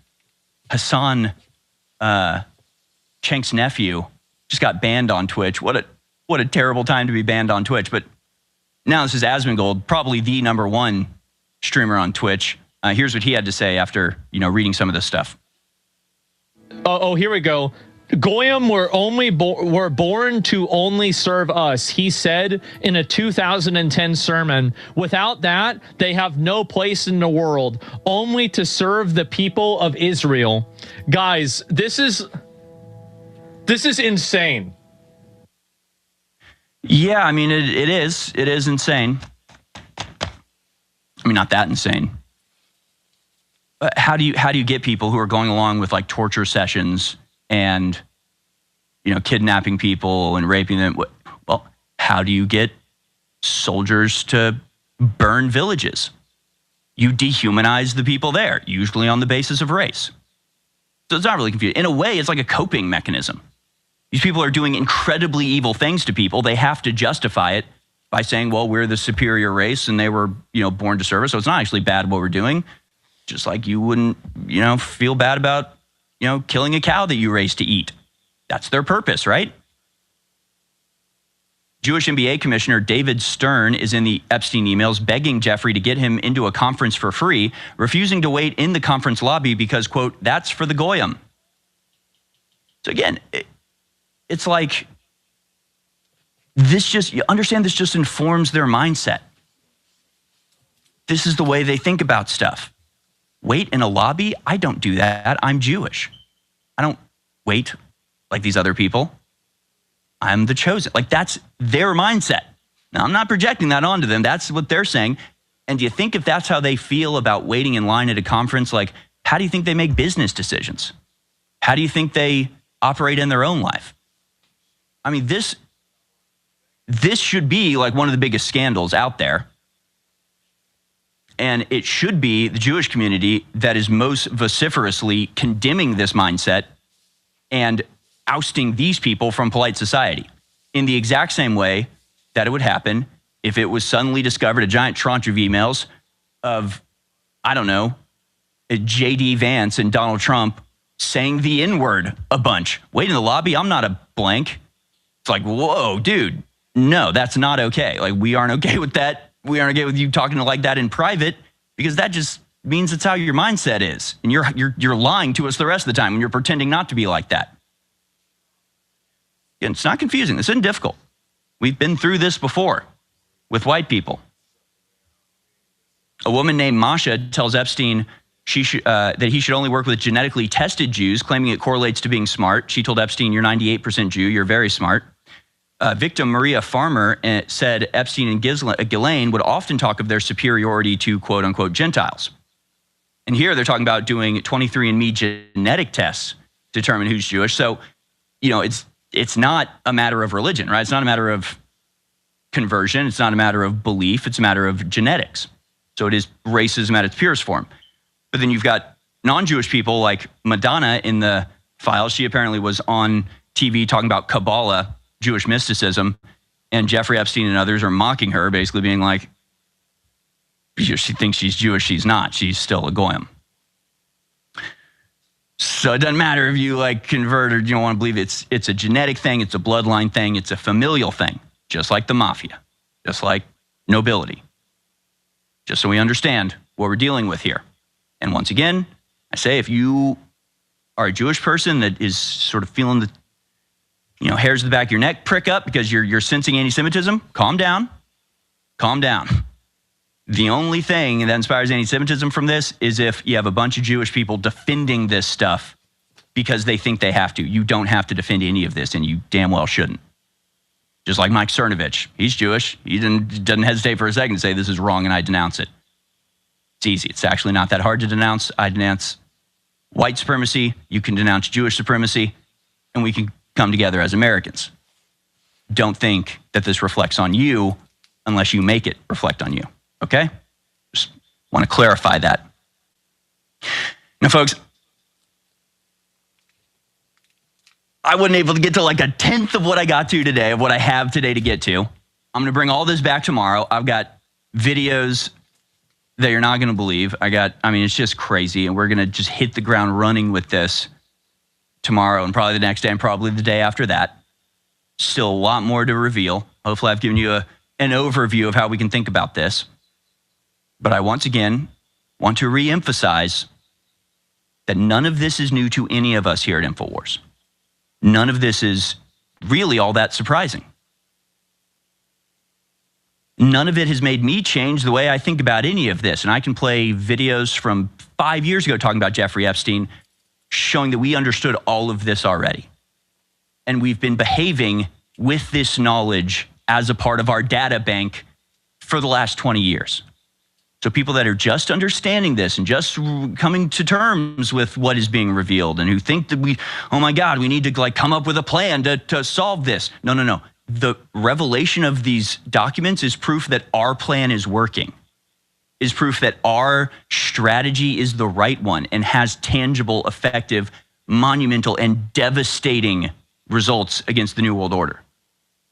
So if you want to know how to fight this, InfoWars has shown you the blueprint, and we will continue to fight this with absolutely everything we've got. All you have to do is go to thealexjonesstore.com, support us, get yourself a new knife, get yourself some of the energy drinks, the Mind Fuel from Optimal Human, one of my favorites. We have to hide it in the office because everybody tries to drink it because they're so good and powerful. It's Mind Fuel, thealexjonesstore.com. We got the new smelling salts. We've got a variety of new knives on massive discount. Make great gifts. Go to thealexjonesstore.com today, and I leave you with a final word from Alex Jones. I was one of the first to start covering the Epstein, Mossad, MI6, CIA, honeypot blackmailing operation 18 years ago. And yet again, we're vindicated, folks.